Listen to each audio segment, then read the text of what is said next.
Hello and welcome to History by Hollywood, a podcast series that examines the real events and people behind fact-based movies. This is episode 50 for Sunday the 10th of March 2019, and we reach a half century of episodes with a beautiful mind, the 2001 biopic of mathematics genius John Nash. The movie stars Russell Crowe in the lead role and was directed by our old friend Ron Howard. My name is Martin Darlington, and with me as ever is Andrew Blischik. Hello Andrew. Hello Martin, how's it going over in Qatar? It's chilly. I know that sounds silly because it is actually 20 odd degrees, but it's been windy and very cold. And Qatar's not really built for the cold, so you will be feeling it from indoors even. First of all, as we often do, let's start with some listener feedback. Since the last episode, we've heard from a listener, Andrea Braid, whose opening comment was, "Hi, Andrew and the other bloke." Thank you, Andrea. Andrea says she's enjoying the podcast and noted that movies covering the 60s race issues in the US are very in vogue at the moment. I guess that's springboarding off Selma amongst others that we've examined. Yeah. Andrea suggests Loving, a movie about a mixed race marriage, which I'm not familiar with. What about you, Martin?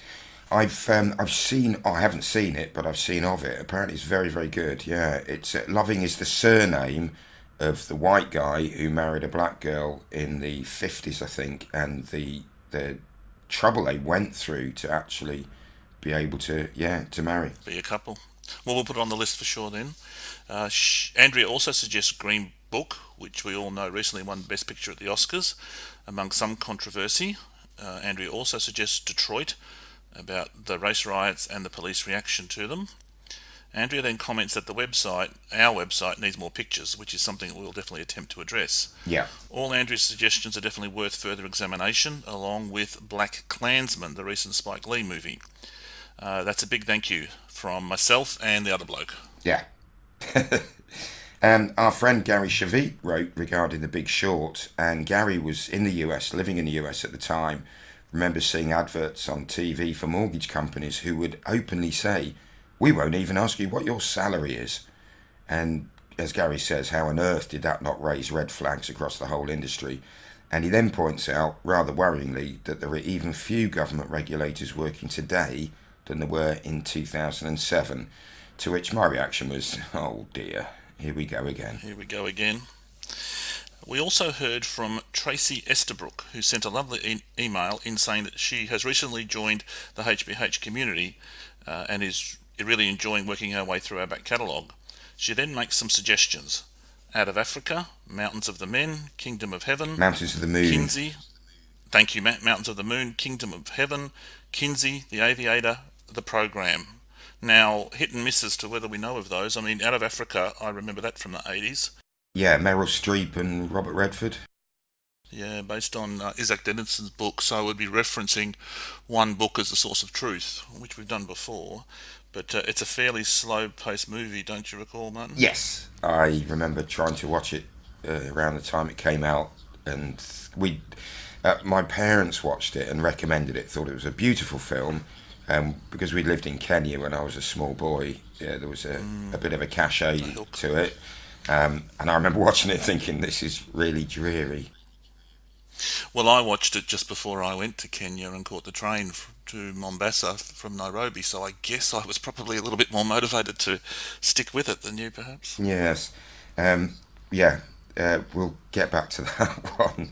Yeah, maybe on the list, maybe not. Yeah, now Mountains of the Moon? No, I didn't know anything about this, but this is about explorer Richard Burton and the seeking the source of the Nile several decades, I think, before Stanley and Livingstone, or certainly before them. It's got a good cast. It looks promising. Yeah, it does look promising. Worthy of going on the list. Definitely have a look at that. Now, Kingdom of Heaven. We've had that before. Yeah, and it's much ridiculed. It's all the goodies are totally good, all the baddies are totally bad. Orlando Bloom, in my opinion, doesn't have the charisma to lead a movie. It needs a Russell Crowe or even a Mel Gibson, I don't know. But the story's a Crusader epic, isn't it? Yeah, it's about the Crusades leading up to the Battle of Hattin. The character name of Orlando Bloom's main character, Balian Dibalan, was a real character, but that it's only the name that they've got the same. But I replied to Tracy saying, look, it's very two-dimensional and it's really inaccurate and blah, blah, blah. And she came back with a really good point of, well, wouldn't it be a good opportunity, as it's a film quite a lot of people have seen, to sort of, put the record straight, as we did with Braveheart. It's like, actually, that's a really good point. So, okay, Kingdom of Heaven's back on the list. She also mentioned Kinsey, which is about the life of sex researcher in the 1950s with the Kinsey character. I forget his first name, but Kinsey's played by Liam Neeson. I do recall that one, but I don't really know whether we want to put it on the list. I think we could. I think we could. Well, it's certainly worth having a look at. The Aviator, about billionaire and eccentric character Howard Hughes. Leonardo DiCaprio, I think, plays him. Definitely on the list. I haven't seen it, but it's definitely one for the list. Whereas I think the programme probably isn't. It's about Lance Armstrong and the doping cycle racing scandals. It's been slammed by critics and audiences. I think it gets 40% and 60% respectively on Rotten Tomatoes. Sounds pretty dreadful. Doubt if many people have seen it. Probably won't do that one. Yeah, same here. Now, so is that about it for updates? It is. Just any reviews? Well, we've got no new reviews this week, but just to let people know, we do have a guest on the show today, and that's my cat Guinness, because I'm in our spare room recording where he's in post-abdominal surgery quarantine, but he thinks he's much better. So if people do hear in the background, that will be Guinness contributing to the show. He's curled up and sleeping at the moment, so hopefully he'll stay that way for the next hour or so.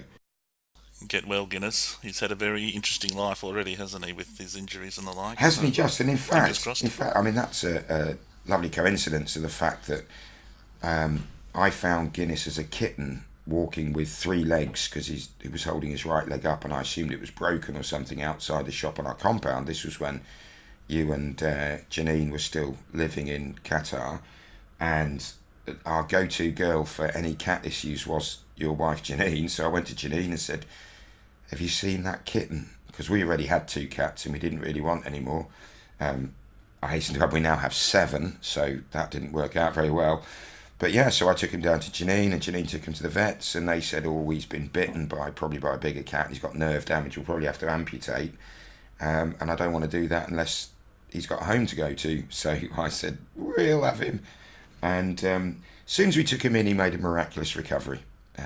Never went under the knife, did he? He's still got 4 healthy legs. Yeah, I mean, he was going to be Sir Percival Guinness tripod, but no, he's definitely quadruped still.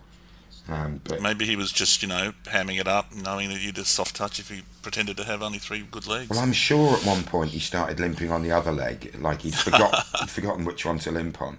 But yeah. Anyway, yeah, we digress. Yes. Is it time to get on with the show? That's the cat news. So now, on with the show. On with the show.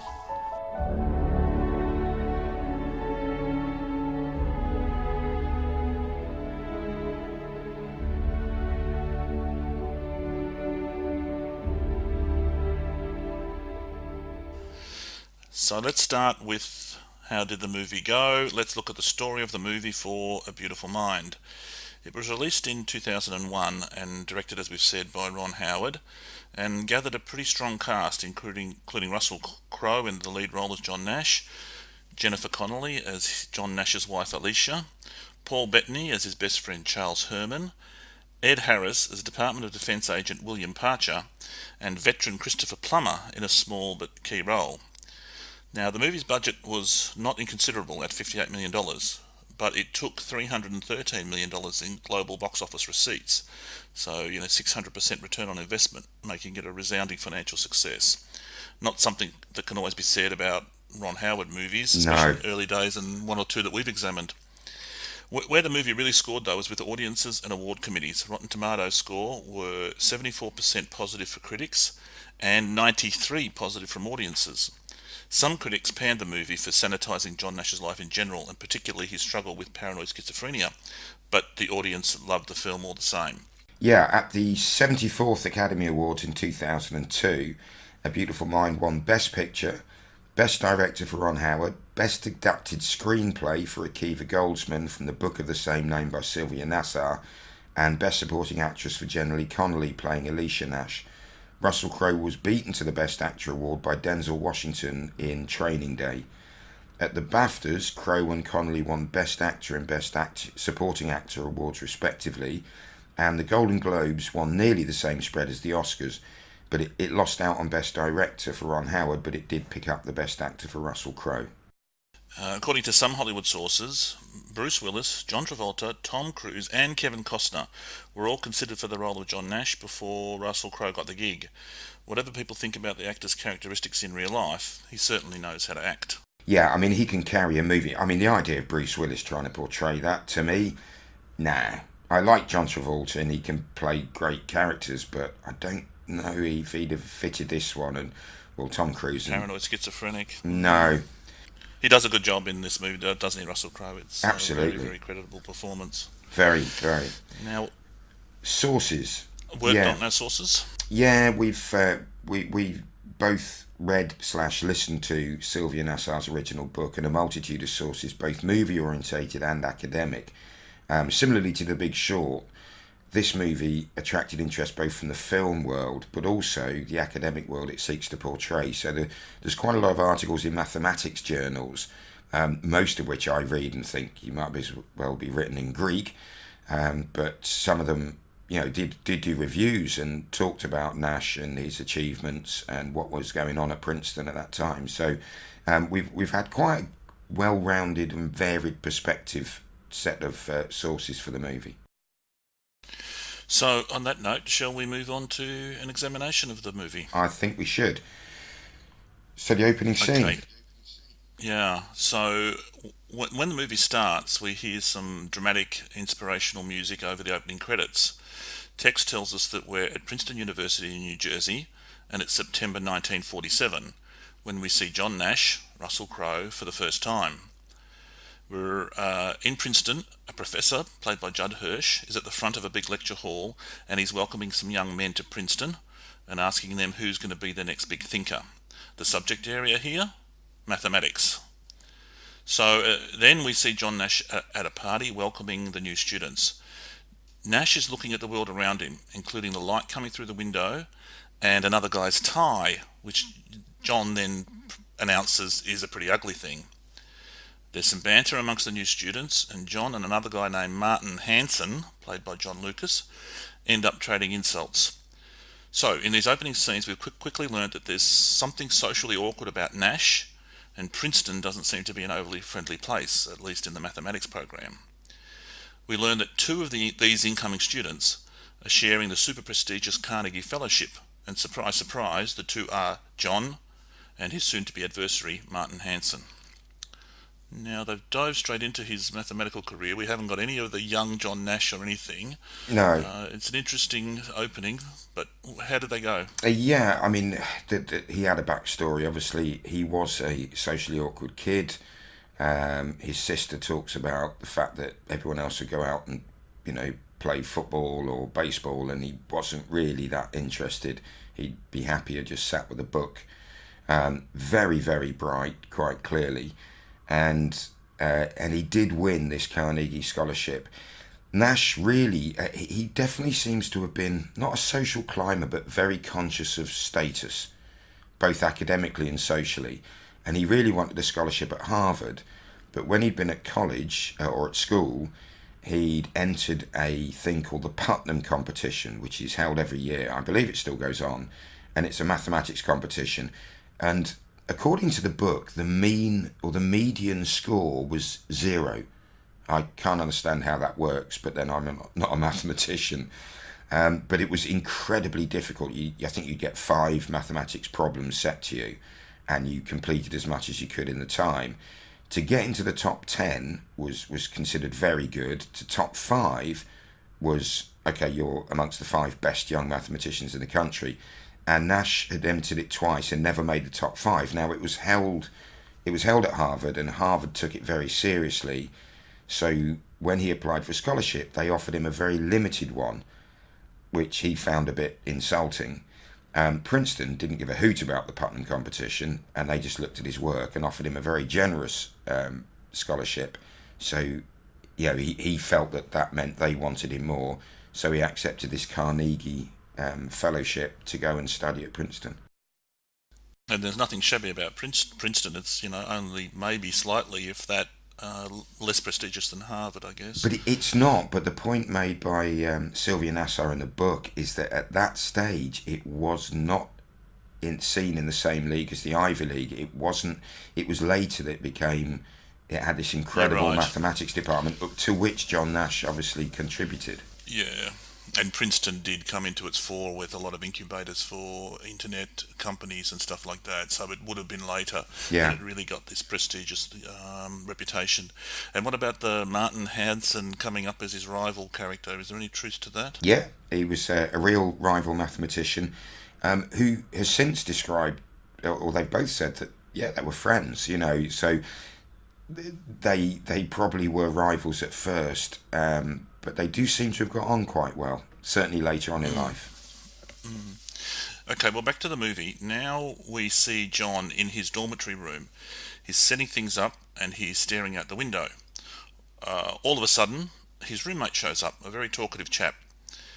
This guy comes in, turns off John's opera music on the record player and starts talking about partying and hangovers. We learn his name is Charles Herman, played by British actor Paul Bettany. Next we see John drawing formulas on the window, and Charles is fresh from a shower and he doesn't want anything to do with formulas. He's talking about booze and girls. John's trying to concentrate and Charles is desperately trying to be best buddies with him, trying to get him to relax a bit. When John doesn't bite, Charles hops off the desk and asks John to drink with him on the rooftop. John smiles. So Charles and John are now getting to know each other a bit better. John's talking about the fact that he's not so great with people, so maybe Charles will help him become more social. John also says he doesn't have any time for class. He needs to find an original idea to publish, and fast. I assume when he's talking about class there, it's not talking about social class. He's talking about going to lectures and lessons. Yeah, and it does seem That's to right. Been, Princeton he's in too much of a hurry for any of that. Absolutely, yeah. And Princeton seems to have been a very relaxed approach to it with the top learners. It's like, no, you don't have to follow a rigid routine. You go to lectures if you want, and you don't have to, as long as you submit some work.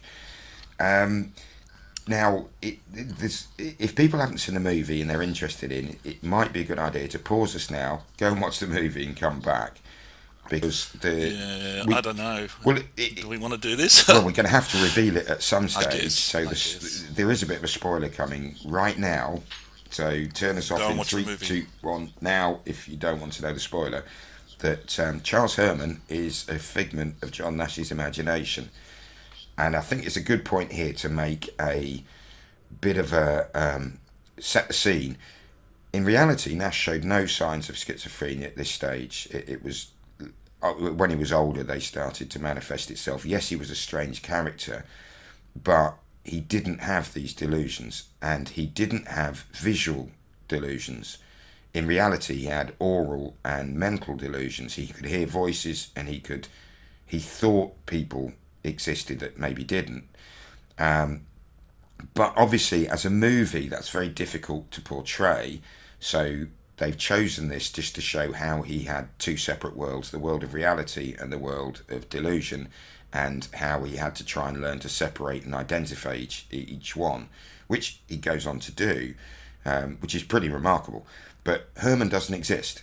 So, and the crumbs are there for us to maybe question what Charles is all about, because if you look carefully, you see that in the room where Nash is living, there is only one bed. He doesn't have another bed for his roommate. Yeah. And like the opening scenes where he's seeing the world differently, the light is dancing in his eyes, and the tie is coming off, giving its own radiations off. He is looking at the world differently, and I guess with hindsight you can see that's what they're hinting at. But it is a big reveal in the middle of the movie when we learn that Charles is a figment of his imagination, which we'll get to, I guess. Absolutely. Okay, so back to the movie. The other maths students are hanging out and they're playing a board game whilst John is studying birds. He's looking at pigeons and trying to find an algorithm for their movement, which makes the others sort of roll their eyes and go, wow, he's weird. Even amongst weirdos, he's weird. Hansen's trying to challenge people to play against him at this particular game, and someone remarks he thought John had dropped out because he'd never been seen in class. They thought he'd basically flunked and left college. Hansen jumps on this and sort of issues a challenge to Nash. So Nash agrees to play the board game with Hansen. Hansen taunts him about his lack of achievements thus far, and goes on about how many papers he's published, and then wins the game. John, not happy, storms off, and as he leaves, he doesn't throw the board over, but he trips, and in doing so knocks the board over. He goes back to his room, and the imaginary friend Charles comforts him and convinces him to go out and get pizza and beer. The next scene we see, John is playing pool in a bar, and Charles Herman is there, but never interacting directly with him. He can see him around the bar, looking across and calling to him, and he does shout out to him at one point, doesn't he? And the others look at him going, "Who are you talking to?" Because obviously Charles isn't there. The maths student sort of group around him, wouldn't quite call them friends, but getting there, they show up and they're talking, and one of them says, "Look, that girl over there's looking at you," and John heads over to it, and we've got a little clip here of what happens when he goes to chat this girl up. I don't exactly know what I'm required to say in order for you to have intercourse with me, but could we assume that I've said all that? I mean, essentially we're talking about fluid exchange, right? So could we just go straight to the sex? Oh, that was sweet. Have a nice night, asshole. Hey, ladies, wait. Okay, so that's a very awkward scene, again emphasising the fact that John, as his own words have said, he's not good around people. They're trying to show him quite successfully as sort of he's something going wrong with his mind. He's a bit on the outer, somewhere on the autistic scale, I think. But how much of that is true, Martin? Well, the opening scene, we talked about him looking to find algorithms about birds, which may be true because he was trying to find this original idea. But what about that game that they're playing, which I couldn't quite figure out what it was? Well, listening to the audiobook and then reading about it, John Nash did invent a game called Nash, which involved black and white counters where you try and get to the other side without being blocked by your opponent. So a sort of draft principle. That's what they're hinting at, isn't it? That's what they show us in the movie, black and white tiles, round tiles. Princeton students, I believe, still play a game that is called Nash or John. And it's the one, and in the game he plays seems to be a version of that. And there was a mathematical certainty about it, but this is what led him into fascination with games and game strategies, which will lead on to game theory, which we'll come to later in the movie. The scene with the girl, I don't think it was necessarily a true depiction of a scene that really happened, but it shows his awkwardness around people, particularly women. He just did not know how to talk to girls, particularly ones that he liked. Okay, thanks. So back to the movie, we see John. He's talking to the professor from the first scene, whom we learn is Professor Hellinger. Hellinger's not impressed with John's progress in the program so far. He's not attending classes, and whatever he's producing hasn't impressed him. John begs for the prof to arrange a meeting with Professor Einstein, but Hellinger isn't having it. Apparently you have to go to class and have proof that you're working to impress these professors at Princeton. Hellinger then takes John to a faculty dining room where he asks his young student to watch a professor who's undergoing some strange pen ceremony with all of his professorial colleagues as a mark of some lifetime achievement for the professor at the centre of all this. The professor, Hellinger, then breaks the bad news to John that based on his performance so far, he's not on track to get any kind of lab placement, much less his dream slot at a place called the Wheeler Lab. This freaks John out. He's staring at his drawings on his windows, and he cracks his head on the glass in frustration. Charles, his imaginary friend, ends up in the middle of all this, and John starts physically fighting with him and pushing the desk towards him. Charles reacts by taking the desk with all of John's works and stuff on it, pushes it out the window, and it crashes down into the snow below. Charles and John start cracking up at this, so the tension's been broken by this rebellious act. Now, in reality... Well, there was a German mathematician named Ernst Hellinger, who was a Jewish emigre from the Nazis who came to America in the 30s, but he taught at Northwest University in Chicago, I believe, not at Princeton. But he made the pen ceremony? The pen ceremony, complete fiction. Nash is portrayed accurately in as much as he rarely attended lectures and rarely submitted work. But while some of the professors were dubious about his prospects, he had enough supporters amongst the academic staff to be allowed to continue in this strangely unstructured way. Another point to make, they sat what they call the general examination. Most students took at least 2 years to sit it. He did it in his first year, which was, often a sign of, wow, this guy's got real potential, and he breezed through it.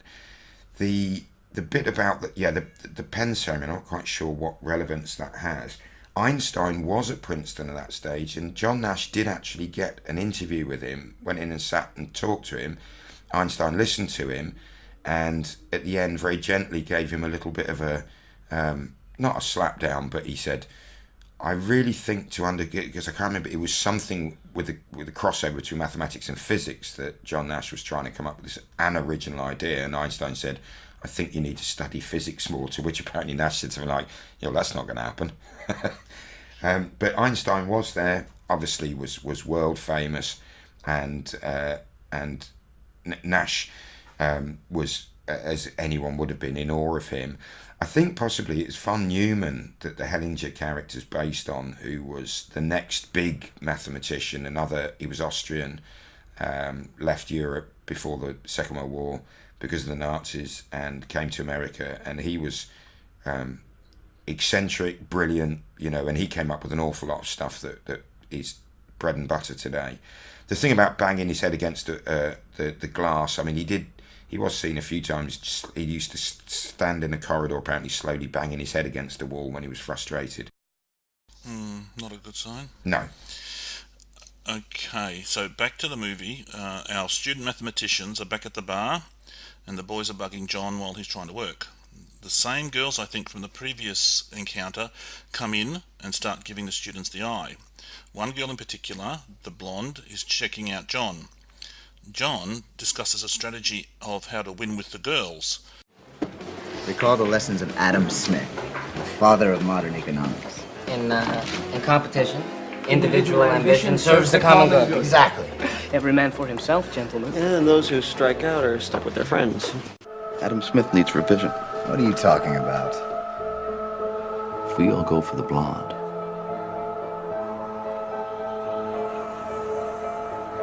we block each other.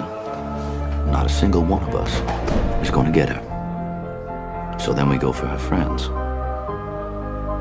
But they will all give us the cold shoulder because nobody likes to be second choice. But what if no one goes for the blonde?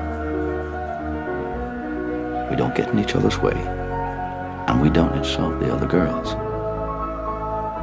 That's the only way we win. Suddenly he's realised something, and he forgets all of this, in front of him. He rushes out and he thanks the blonde on the way. He seems to have made some sort of a breakthrough on the whole governing dynamics theory that he's been working on. Then we see John busily working at his new desk as the seasons change before us.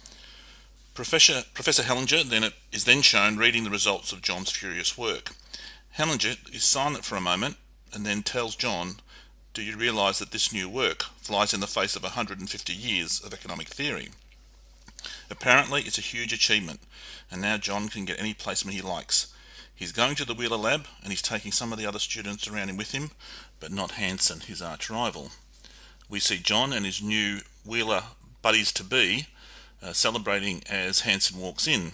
It's awkward, but John hands Hanson a drink, and Hanson accepts with a little toast to governing dynamics. Yeah. Now, we need to talk about that. This is his big idea that changed the world in a lot of ways, apparently. So how do they go with all of that? Again, there was nothing in the book to suggest that it happened over a beer looking at some girls, but the theory that he came up with, well, there'd been a lot of game theory up to that point, which people would bring into economic negotiations, the psychology of it, but it was always one-on-one, zero-sum game, competitive. It's always conflict. And what John Nash economic recognised, theory up until then was that the economists always expect human beings to act in their own best interests. Yeah. And in that case, all the guys should one by one go for the blonde.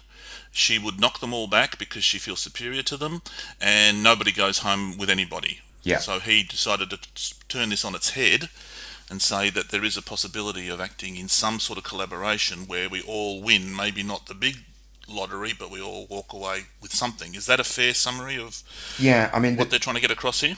game theory is a phrase now. It's something I came across a few years ago and had no idea what it was and looked into it. And it's talking about the inevitability of human behaviour, even when it would appear it's not in their interest. It's not something they would normally do. And there are two sides to it. One is, if you act in the interests of the group, everybody benefits. But there are times when people will still not do that, and this is where he came up with ideas of why they wouldn't.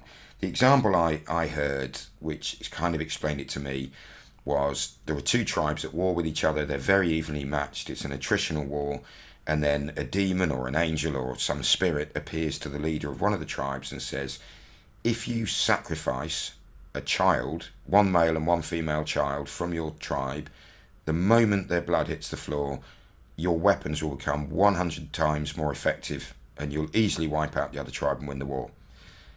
If you don't, then you'll just continue as you are. However, I should point out that my colleague is at the other tribe making them the same offer. The game theory argument is those two children will definitely be sacrificed, because if they sacrifice the children and the other tribe do the same, both their weapons improve equally, so they're no better off or no worse off, so they stalled. If they cut the children's throats and the other tribe don't, they win. So by sacrificing the children, they either draw or win. If they don't sacrifice the children and neither do the other tribe, there is still a stall, so it's a draw. If they don't and the other tribe do, they lose. So taking the argument is they will definitely cut the children's throats, but so will the other tribe, because they're also humans. So there'll be 4 murdered children and no one's any better off. And that's the whole theory of it. And yet this is a way that economics and conflict negotiation people, hostage negotiators, they will use this, which was largely, it was there, but it was Nash that condensed it into an understandable, at least to mathematicians, formula and principle. It's the prisoner argument is the one that's exampled in the book, where 2 guys are arrested for being the same crime, and it's it would be in their joint interest to cooperate and stay silent, and they might both get off. But you can almost certainly predict they will each turn state's evidence to implicate the other guy and not themselves, because it's complicated. But anyway, that's the theory behind them. And they use this example with the girls in the movie to illustrate it to people like me who have no idea what mathematicians are talking about most of the time. Okay, and they say that Nash and some of his buddies are going to the Wheeler lab at MIT in Massachusetts, but that's fictional. Yep. He actually went on to work at the Rand Corporation in California for a while, and we last encountered the Rand Corporation in our review of The Post, because it was from Rand that the Pentagon Papers, which The Post is all about, were leaked. Yeah. He also went on to be a teacher. Go on. It was a think tank which influenced an awful lot of strategic military thinking in the 50s and 60s, and I don't even know if it exists anymore. But you can see where the game theory thing comes into US and during the Cold War, the US and the Soviet Union. Right, we've both got these incredibly strong weapons. If we preemptively launch, they will launch at us and we wipe everybody out. But if they launch and we don't launch, it's that kind of thing. So that's what they were there for, and it was very prestigious. But Wheeler Lab, mentioned in the movie, is actually fictitious. But I think I interrupted you when you were about to say he did go on to teach at MIT, didn't he? Yes, he did at something called CLE Moore College at MIT in Cambridge, Massachusetts. Yeah. Let's go back to the movie. We've still got a fair way to go. Suddenly, it's 5 years later, and John is at the Pentagon representing Wheeler Labs, so he's finished his studies. The Pentagon has some code they want him to look at, and it seems to have come from the Russians. John is in this room surrounded by sequences of numbers, and we see him just stare and stare and stare at all these numbers around him.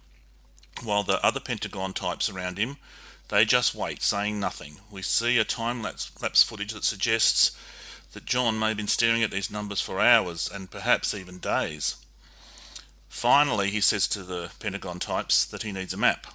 He's figured out it's a code, and they're routing orders into the US. So it's the Ruskies doing something, getting it into the US, and John's cracked the code.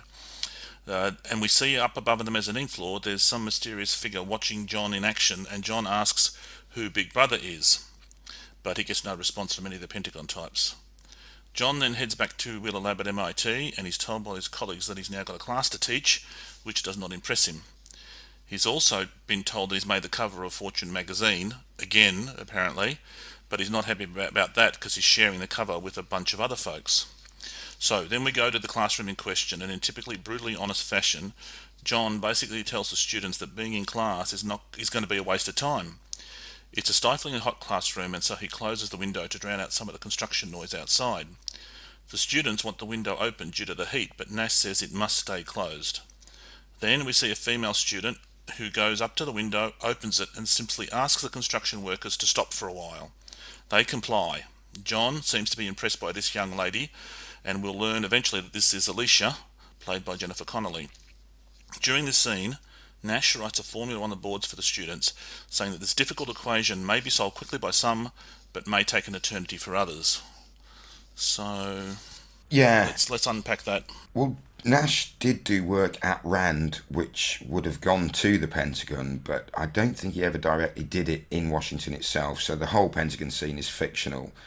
Now, he did meet... The young lady? Yeah, he met Alicia Larder at MIT, where she was a student of his. I think she was Honduran by... El Salvadoran, sorry. Mixing up my Central American countries. And there has been a criticism that she was played by a European descent white actress in Jennifer Connelly, not a Hispanic, and let's face it, there's not a shortage of very good Hispanic actresses.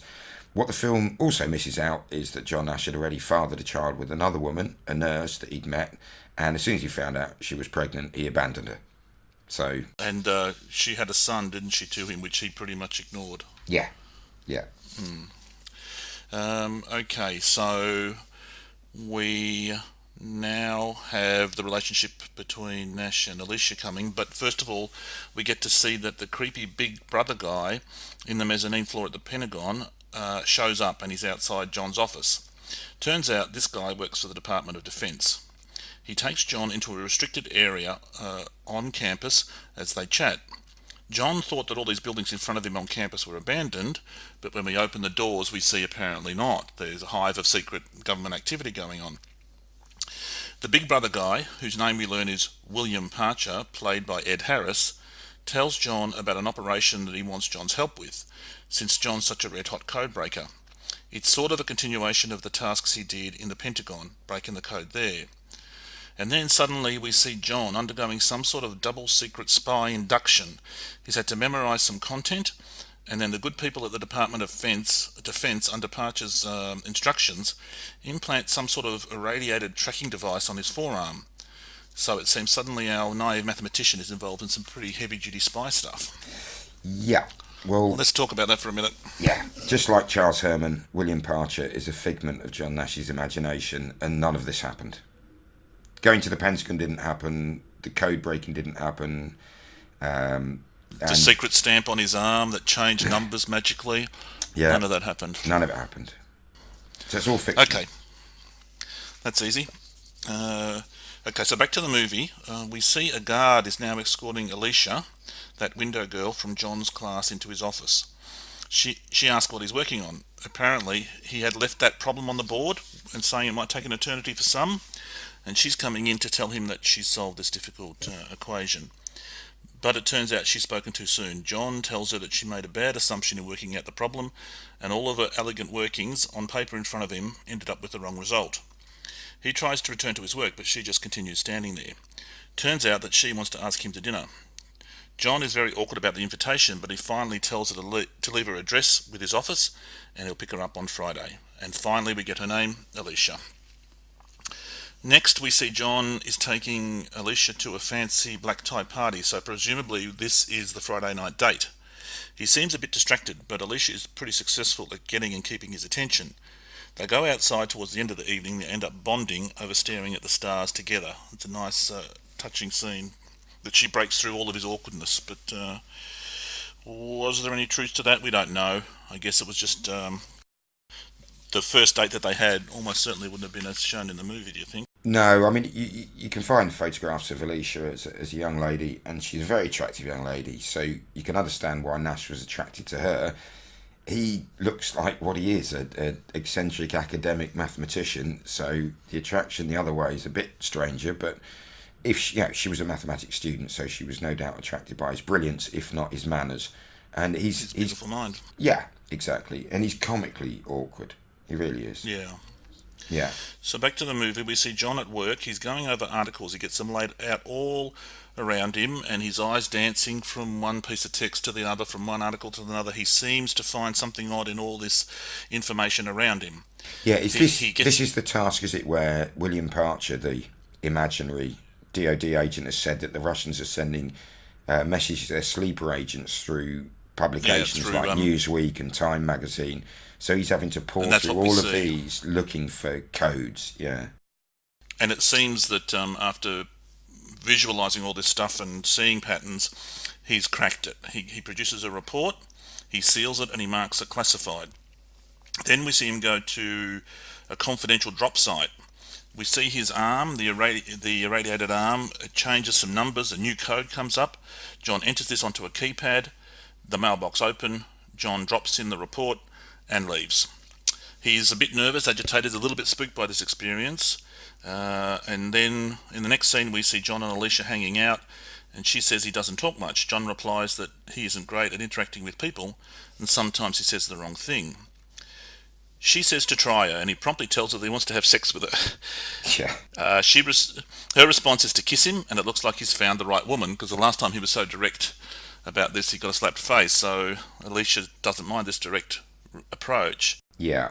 Can we just talk about that a little bit? Remember that we've already dropped it in that the Department of Defence work is all a fiction, so I guess that means that the report, he may well have made a report and delivered it somewhere, but all that stuff about the numeric code on his arm and everything, that's all purely fictional, yeah?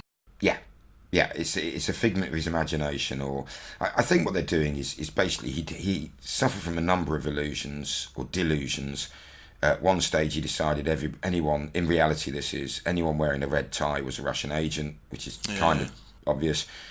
He did think he was being monitored by the government, either as a potential threat, because they were worried the Russians had got to him, or to see if they thought he was up to working for the US Secret Service, or, the spy services, intelligence services. So yeah, he did suffer from these sorts of delusions, but I don't think anything as structured or specific as this indicates. No. And he is in his early 30s, which is when he actually did start to display some signs of schizophrenia, isn't it? Yeah. Normally it is in your early university days, in your early 20s, but and they did try and hint at that, him being socially awkward and the like in his undergraduate years. Yeah. But I think by now, in reality, he was starting to show signs of his schizophrenia. Yeah. Back to the movie. Next, we see John working outside under a tree. It's a beautiful day. A young girl comes up and asks what he's doing. And as it turns out, this kid is Charles's niece. And Charles Herman, the roommate. And apparently Charles's sister died and left him with the child. So John and Charles catch up. And John wants Charles' opinion on whether he should marry Alicia. And it's worth reminding everyone that Charles is a figment of Nash's imagination, and therefore so's his niece. John then meets Alicia at a restaurant. He's very late, which we get the impression this happens quite a lot. He wishes her happy birthday and apologises, and at first he seems he has no present. But then he kneels down and gives her a prism that allows her to see any possible colour within. She's initially quite annoyed, but he said, well, you said something about spectrums and how beautiful they are. Being a painter. Yeah, and she realises that actually on their first date, even though he may not have given the impression he was listening to her, he was, and paying attention, so she mellows. And then instead of sitting down, he kneels in front of her and he starts in what we know is going to be a proposal. But Alicia is sort of like, whoa, hang on. maybe I don't want to marry you. And he said, well, I'm not sure either. I need a kind of verifiable proof or data that we should make a long-term commitment. I don't understand really what love is and how do you prove its existence. And we got a little clip here of Alicia explaining to John Nash about love. I need some kind of proof, some kind of verifiable empirical data. I'm sorry, just give me a moment to redefine my girlish notions of romance. A proof. Verifiable data. Okay. Well, how big is the universe? Infinite. How do you know? I know because all the data indicates it's infinite. But it hasn't been proven yet. No. You haven't seen it. No. How do you know for sure? I don't, I just believe it. It's the same with love, I guess. Back to the movie, we see in the next scene they are indeed getting married, and as John drives away from the church with his new bride on board, he looks across and sees the imaginary William Parcher staring at him from a car across the road. So, how did they do, John? Well, how did they do, Andrew? As we've said, Denise, she's fictional, as is Charles himself, so this is just adding to his delusions, as we're about to learn halfway through the film. Alicia and John were married, but it was in 1957, a bit later than 1954 as the movie depicts. They had a son, John Jr., and he was born in 1958. But, the dialogue, of course, we don't know. That'll be, the screenwriters in Hollywood. Shall we go back to the movie then? I think that's about all we want to say there. Yeah, and really, I mean, we can skip through a bit here. We're told it's October 54. John's got another top secret report drop. Parcher zooms up in his car and says, get in, the drop's been compromised, and we have a car chase and shooting, and John eventually gets home, and, these guys chasing and crashing. He's shaken, hasn't he? Yeah, and it's not only is it fictional inside Nash's imagination, this is even more fictional because he didn't ever imagine anything like this. It wasn't as tangible, his delusions, but you do see the pressure that it brings on his relationship with Alicia already. He's paranoid and anxious. The next day he's teaching a class and a couple of guys come in at the back of the classroom. He decides that their agent's coming to get him, so he just runs out the classroom. Yeah, and I didn't find anything that said that ever actually happened, but you could, I suppose, imagine it. Yeah, so this is, have we gotten to the point where he's giving his talk at Harvard? No, that's a little bit ahead, because we then have another scene with Parcher saying that the messages to the sleepers are they're planting a bomb. John says, look, circumstances have changed, so basically he's told he can't quit, so he's feeling trapped, even though the entrapment is completely within his head. He tries to get Alicia to go to her sister's, saying she's in danger, and Alicia just thinks, what? Then we see him, then he does this Harvard presentation at a conference, and we see Charles and his niece are both there, and he's clearly rattled. This whole spy cloak and dagger stuff is getting the better of him, and he sees some suspicious-looking guys enter at the back of the room mid lecture. John is wary of them. He freaks out and he runs out of the lecture hall as these shadowy figures chase him. He tries to run but doesn't get far. Finally, they corner him. He's terrified, and one man steps forward and tells John that he's a psychiatrist, one Dr. Rosen, played by the evergreen Christopher Plummer. John pretends he's going to play ball with and go quietly with them, but then he starts fighting the men that are trying to hold him down. A crowd gathers, and this includes his friend Charles, and they all watch as these men try to subdue John. The doctor gives John a sedative, and we see him taken away in a car. And we as the audience are thinking, what the hell just happened? Has John been kidnapped by the Russians at Harvard in broad daylight? And why won't Charles come to his aid or call the police? So this is when we still think Charles is living flesh and blood that can help him. Yeah. In the next scene, we see John waking up in Dr. Rosen's office in a psychiatric hospital. He's in pyjamas and is restrained. He tries to escape, but of course he topples over in his chair. While he's writhing on the floor, John sees Charles, his imaginary friend, watching him. He initially says, why aren't you helping me? And then he starts to apologise because he thinks he's gotten Charles captured as well. But with Charles sitting there unrestrained doing nothing, John thinks that Charles must be in on the kidnapping and is one of the Russians, or one of the conspirators. He yells at Charles, and the doctor is looking concerned, and he asks, "What do you see, John?" And we're supposed to be thinking, what the heck's going on? Why can't the doctor see Charles? And this is where we get the turning point in the movie. Yeah, this is where the penny drops. I think a lot of viewers would have suspicions already. But yeah, this is where Charles just looked on while his best friend is being taken away, doesn't do anything, doesn't call the police. There's something very strange if we're really paying attention here, and they start to explain it, of course, about the delusions. Yeah. The truth of that, he was committed on the request and recommendation of Alicia, or sectioned as we'd call it in the UK. Dr. Rosen is a composite character of various psychologists who would treat John Nash over the years. In reality, as we said earlier, his delusions were mental or oral rather than visual, but for a movie I can understand why they've used this. Horribly, some of the treatment he received was electric shock therapy. Various medication regimes and treatments were tried with varying degrees of success, and he's since said that the hardest part of some of the medications that worked best to control his schizophrenia was that they robbed him of the ability to see problems the way he had before. So he well, as we'll get to, he wasn't always the most dutiful when it came to taking his medicine. Have you ever had a friend that's gone through this sort of an episode? Have you ever had a conversation with somebody about this sort of a schizophrenic downslide? I haven't directly, but my mother was a social therapist and a social worker, and ended up a director of social services with the departments underneath it, which included the mentally ill, and she had some fascinating views on it, which I think were quite progressive for a girl born in the 40s. So second hand, but I've never directly experienced it, no.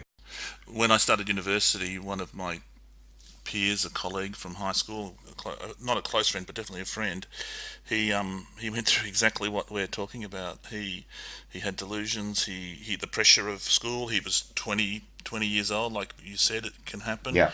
And he started to hear voices, he started to have delusions, not physical, and he constantly complained about the fact that when he was medicated and had his delusions under control, he was sleepwalking through life. He didn't feel like a real man, and he had that constant struggle, which I guess we'll see soon with John himself. I mean, Stephen Fry, who's an author and a actor and a speaker that I really enjoy, he's diagnosed as bipolar, and he took medication which stopped the long dips, but they also stopped the creative highs.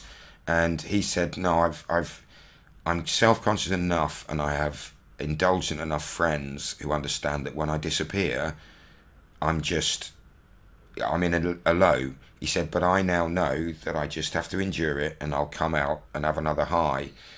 So there are times when he has a contract to write a screenplay or something, and he has to stop doing it and say, sorry, it might be a few months. He said it can last days, weeks or months, but obviously the hope is that when they're in the bottom of a low, they don't get to the point of ending their life. But yeah, well, as we say with Stephen Fry, and as we learn with John Nash, that this sort of self-awareness, it's a decades-long journey, unfortunately. Yeah. So back to the movie, and we zoom forward to a year later. Alicia is talking to one of Nash's colleagues, Sol, as they stroll through the Princeton grounds with John and the baby. Apparently John's delusions are gone. They're trying to manage his illness with medication. So Sol comes to the house to see John, and he says he's working on something to work his way back into academic life, but it's really difficult to focus on the medication. It's a little bit awkward, but we become aware that his colleagues now know about his mental problems. Sol tries to convince John that there's more to life than work, but he's not convinced. He's holding the baby, looking a bit spaced out, and the baby's screaming, and Alicia has to come and comfort the child. And they talk in the kitchen, and he's wondering what on earth to do with his time. And Alicia says, look, you've got to get out and start talking to other people. So next we see John taking out the trash, and Alicia hears him talking to someone. He comes back in and says, who are you talking to? He says, oh, it's the bin men. She said, they don't come in the evenings. And we think, oh no, the delusions are back. But then she looks out the window, and sure enough, there is a bin truck, and there are garbage men taking the bins out, and she's like, phew, oh, it's real. And they have a bit of a laugh about it. But we also see another effect to the medication. That John and Alicia are in bed. She tries to get something going, and he's just sort of, it's dulled his feelings, and he and she's frustrated. Yeah, she goes into the bathroom to get a glass of water, then has a little bit of a breakdown and smashes the glass, and she's crying. And the next day we just see Nash expressionless, taking the broken mirror out to be thrown. And Alicia tells him she's going to be working late that night. She brings him his pills. He's sat up in bed, and then, or that evening, sorry, she brings him his pills. Then she goes to bed, and we see that he's not taking them. He hides them. And as he hides them, he's looking at a newspaper, and we start seeing some illuminated pattern.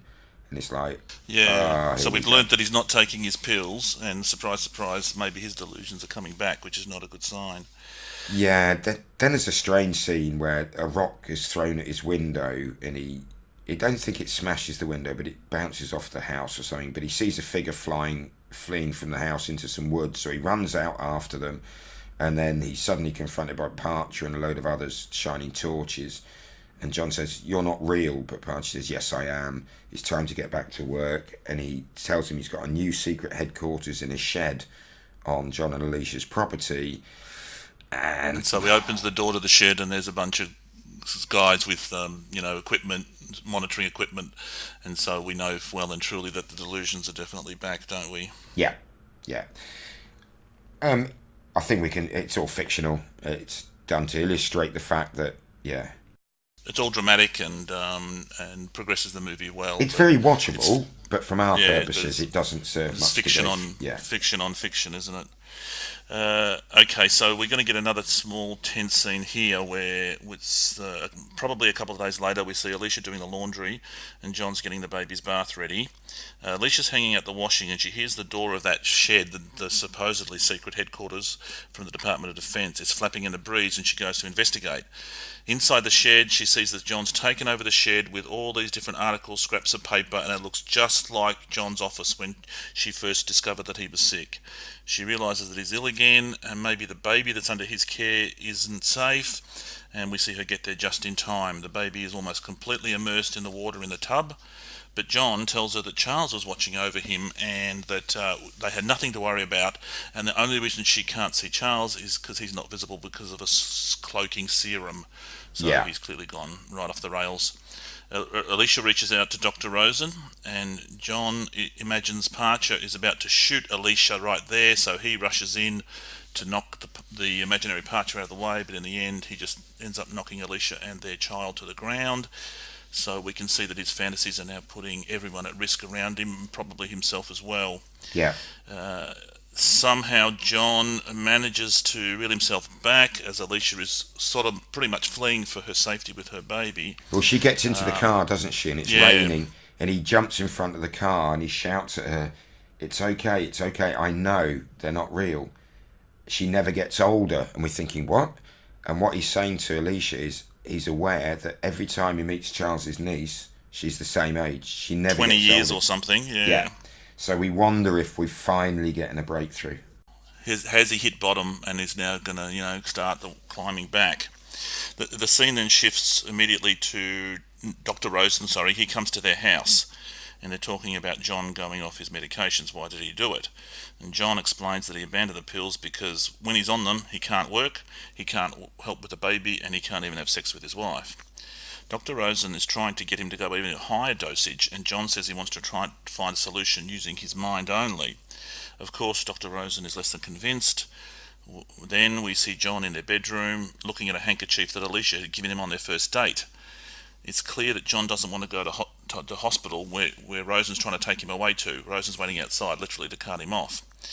Alicia tells John that Rosen wants her to commit him, even if it's against his will, if he refuses to now go. So it's go get committed or not time. John says that, I hope you don't sign the committal papers, so that he can get some time to find a solution on his own. He tells her that Rosen's right about one thing: you're not safe with me, and he wants Alicia to drive away to safety in Rosen's car. We see Alicia go back downstairs, and a car door slams, so we're kind of thinking she's gone with Dr. Rosen, but apparently not. A few seconds later, she's come up the door, through the door. Symbolically, she's obviously going to stay with him until he figures things out.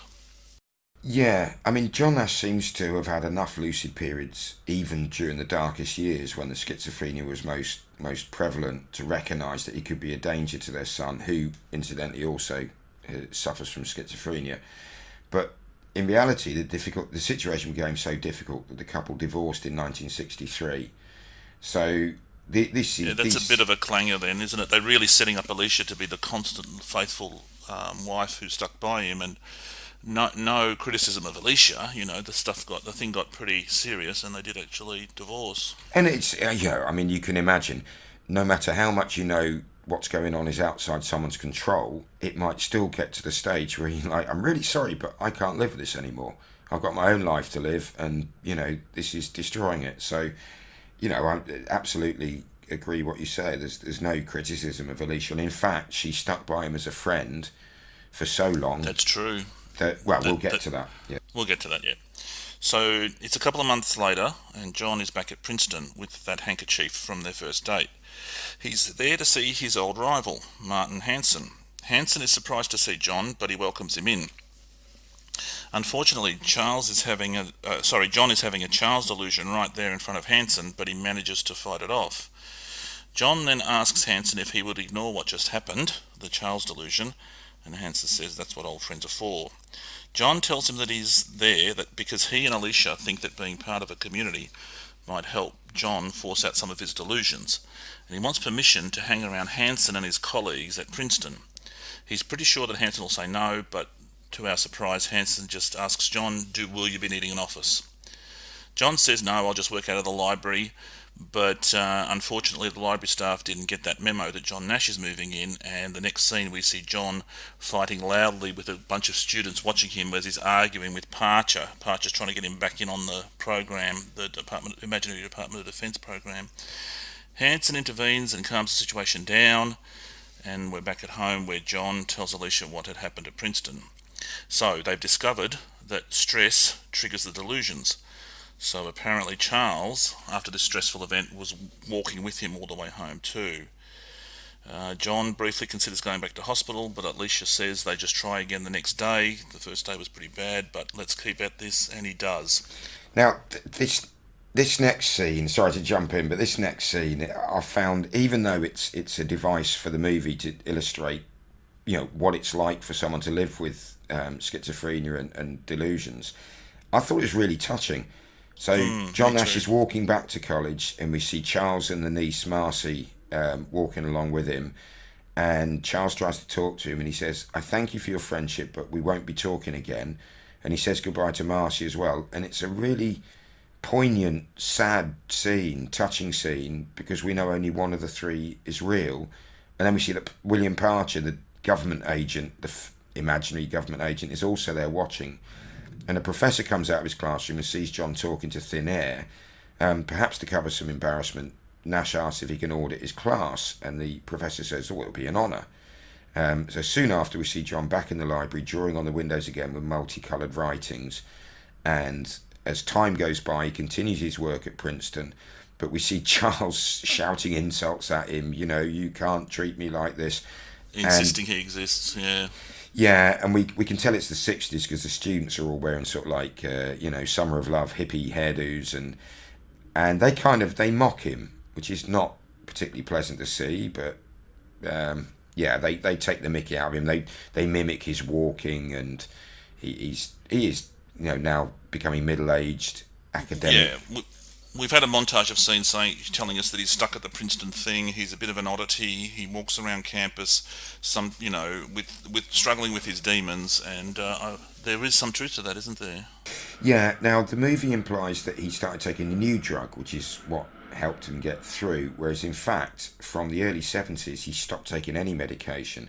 It was also in the early 70s that Alicia, his divorced wife of 7 years previously, took him in as a lodger, just as a friend, to help him. But the movie didn't want to portray him not taking medicine, as schizophrenia is nearly always degenerative and therefore becomes progressively worse in people. And it could have been criticised if it seemed to be recommending that schizophrenic patients or sufferers can beat it on their own. What is incredible about John Nash is he really did come out of it and seems to have made a full recovery. And he's spoken about he had to learn which voices to ignore, and when he did, eventually they would just fade away. So remarkable. And he did go back and work, and he did continue doing some really good work. So back to the movie. Let's wrap this up then, shall we? We go back to the movie, and we're back at John's house. Some years have indeed passed as he's grown up quite a bit. Nash Jr.'s grown up quite a bit. John continues working, ignoring his delusions, and we find out that it's 1978. He's working in the library, and a young student notices what he's doing and asks him about it. And the student shows John his own work, which gets him really animated, and he's really excited by what this young kid's produced. Outside, Alicia seems to be waiting for John, and Hanson goes to get her, takes her into the library and says, "Look," and John's holding court with a group of students, and she's like, wow, maybe he's finally fitting in. So as they walk around the campus, John tells Hanson he might want to teach again. Martin Hanson's a little dubious, but John presses him. They talk about the status of his delusions, which are ever present, it seems, and we see in the scene Charles, the niece, and Parcher wandering along in the background. But John says, no, I'm coping much better at ignoring them. So Hanson says he'll talk to the department, and the two of them settle into a board game, just like they did back in their student days, or their more competitive days. In reality, in the book, there was a really touching story about a fellow professor, younger professor, who admired Nash and his work and would greet him every day and be completely ignored, absolutely ignored. They'd sometimes sit in the canteen, and this professor would be talking about his life and what was going on with other... sorry, Guinness is just having a cough. No, a sneeze. What's going on in his life. And then one day, this gentleman saw Nash, greeted him, and was amazed not only to get a response, but a query about how his daughter was getting on in some venture he'd spoken about the week before. And as he said, I wouldn't have thought John Nash knew I had a daughter, let alone what she was doing. And this was like the reawakening. And yeah, which they could have even used that real scene in the movie. It's nice that he's got the students to kind of bring him out of his shell. But yeah, anyway, so a fictional scene with the students, but it is an indication that he's returning to normal academic life. Okay, so now in the final scenes of the movie, we're whizzing ahead to 1994, and we get a very grey-haired John leaving at lecture hall. Looks like he did go back to teaching after all. There's an unfamiliar fellow waiting for John outside the lecture hall, and John asks a student sort of playfully to confirm that the guy waiting is real and not a delusion.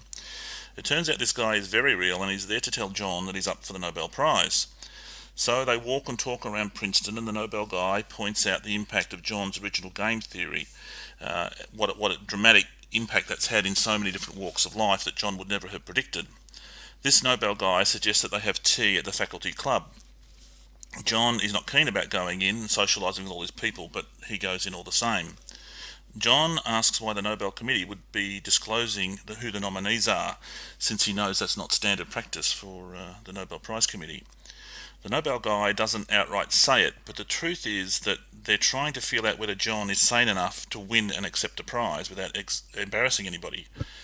John says that while he is still crazy, the new medications are helping. And while they're talking, professors in this faculty club start walking up to John, and they're doing that whole pen ceremony thing that Professor Hellinger showed him all those years ago. Each academic comes in and congratulates John and places a pen, their own pen in front of him, and there's like a dozen pens and congratulations before we know it. So it seems to us that word of John's achievement has gotten around. And then in the final scenes of the movie, here it is, his big moment. It's December 1994, later that year, and we see John accepting the Nobel Prize. He gives his acceptance speech. In particular, of course, he thanks Alicia for making that award possible, and then we see him take out that same handkerchief from their first date all those years ago. After the ceremony, they prepare to leave. John sees his old buddies, Parcher, Charles and Marcy. Alicia notices that he's seen something, but he says it's nothing. As they leave, the text on the screen tells us of the wide impact of John's theories. We also learn that John still works at Princeton, and he and Alicia still live nearby. Roll credits, end of film. Yeah. What about the reality of that? I mean, he did receive the Nobel Prize in 1994. It was a joint prize awarded to him and 2 or 3 other guys. 2 others, I think, yeah. As we mentioned earlier, the Penn ceremony is something that they've just made up for the movie. He didn't make an acceptance speech at the Nobel ceremony because they weren't sure that it would go down very well. Yeah. He himself wasn't keen to give a speech, saying that it might not have gone down that well. That's right, yeah. So I don't think it was seen he took offence or anything, but he did get there. Princeton organised an academic assembly for him to celebrate his win, and he did make a brief speech there, and he wrote a Nobel autobiographical paper on himself, which apparently is standard practice for the nominees, where he mentioned his schizophrenia and the difficulties of living with it, but neither in the paper or the speech does he mention love. So the bit about him paying tribute to Alicia and the power of love is pure Hollywood. The movie has him returning to Princeton after release from hospital, but in truth he travelled to Europe, where he actually sought citizenship in the form of political asylum, believing the US government was trying to discredit him or worse. So the delusions were still going on. This is going back to when he was first released from hospital. He was terrified of being drafted for the Korean War, and it's not really clear whether that was physical cowardice or just, I can serve the country better by being a mathematician, but he definitely did not like the idea of having to live in a regime such as the military, and he did manage to escape being drafted. And at times he believed that aliens were communicating with him through newspaper columns, or he was on a mission from God to find numerical proof of God's existence, and all these sort of delusions went on. The Alicia thing we've mentioned, they divorced in 1963. He started lodging with Alicia in 1970s, but it was after the Nobel Prize in the mid-90s they actually started rekindling their romantic relationship, and they remarried in 2001. And Alicia, bless her, has worked hard for mental illness recognition and treatment charities and institutes. She's a strong key character in the movie, but she's not really been portrayed as the remarkable woman the real Alicia Nash was. But tragically, and a lot of people may be aware of this, in 2015, both of them, they'd been to a scientific conference and award ceremony in Norway. Returning home, they landed back in New Jersey, and a taxi taking them home skidded and hit a bridge barrier, and both John and Alicia, both apparently unrestrained by seatbelts, were killed. John was 86 and Alicia was 82. And that happened some 14, 15 years after the movie was made. Yeah. So, the text on the screen is correct. They did. They were still around the Princeton area, but they hadn't remarried at that stage, had they? No. And I just think that the dedication to helping someone who she understood was a good person inside, and then to have the reward of remarrying and it would appear very happily living until the tragic accident. I just think Alicia deserves a film of her own almost. It's really, really incredible. A great performance by Jennifer Connelly. Oscar winning. Yes, indeed, Oscar winning. Yeah, it was a good portrayal, but as you say, the real ups and downs of what Alicia must have gone through is a gripping story in its own, and it takes strength of character to be a supportive wife. But when that all breaks down, and then you still stay in touch, and you end up rekindling the relationship and the romance, that's a really good story in itself. And whatever people say about the ethnic origins of Jennifer Connelly. And one thing I read was, they just get some Hollywood eye candy. Jennifer Connelly is a absolutely incredibly gifted actress. So it's not her fault. She's good looking, you know, and it's very well portrayed. And as we said earlier, Russell Crowe divides opinions as a person. He possibly takes his craft or himself a bit seriously at times, but wow, I mean, the Gladiator, I can't imagine anyone else carrying that film the way he did. And this film, this would have, you know, I'm trying to think who could sort of portray this. You could imagine, It's a Wonderful Life. James Stewart, you know, possibly would have made a good John Nash, although obviously James Stewart was older than John Nash. But yeah, just really watchable film. So yeah, clearly you enjoyed it. What about a score out of 10 for entertainment? What would I think entertainment, I'd give it 8. Yeah, I'd give it 8 too. I think it's pretty. I actually hadn't seen it, so the revelation in the middle that he was having delusions was. I really did go through that. What the hell just happened? Kind of reaction, and yeah, it got me hooked in. So yeah, I enjoyed it. What about for history? Is it a hard one to kind of rate? It is hard because if you take it purely factual, it's very similar to Braveheart, where we weren't as harsh on it historically as we thought we would be because they captured the spirit of the man. I think this movie captures the spirit of delusions and living with them, and the people around you realising you're having them, and you having to accept that everyone else is right and you're wrong and they don't exist. And so it does a good job of that, but they've definitely sanitised an awful lot of John Nash's life. Yeah, you mentioned the initial child out of wedlock. There was also, he wrestled with, he got arrested for public indecency because he was because of his homosexuality escapades as a young man too, and they, as we say, started at bang in his early 20s in university at the start. So that made me think against it, as you say, mark it down below 5. 6 is the highest we could go. 4 really would be unfair to go lower, so maybe we go middle for middle and say 5. Yeah, sounds fine to me. Okay. But by all means, don't let that put you off. It's a very entertaining movie. Oh, it's great. It's an 8 to watch it. Yeah, definitely. So, shall we wrap this up? We should. Now, next time out is going to be Bonnie and Clyde, the Warren Beatty, Faye Dunaway, late 60s, early 70s. 1967, yeah. 67. And just had its 50th anniversary 2 years ago. Oh, God, yeah. And that's why they were on stage getting the Oscar winner wrong for 2017. Got you. Now, that is going to be presented by Andrew as a solo effort, because meanwhile, I will be doing the episode after that, The Right Stuff, with a guest host, and I will let you know who it is, but just bear with us in case anything goes wrong. And we've talked a lot about the Second Decade podcast, still absolutely loving it. And Sean Munger, the host and creator of the Second Decade podcast, history lecturer and podcaster and author, Sean will be joining me. And Sean grew up on Air Force bases, so he's going to have a really interesting perspective on the movie's portrayal of what life was like.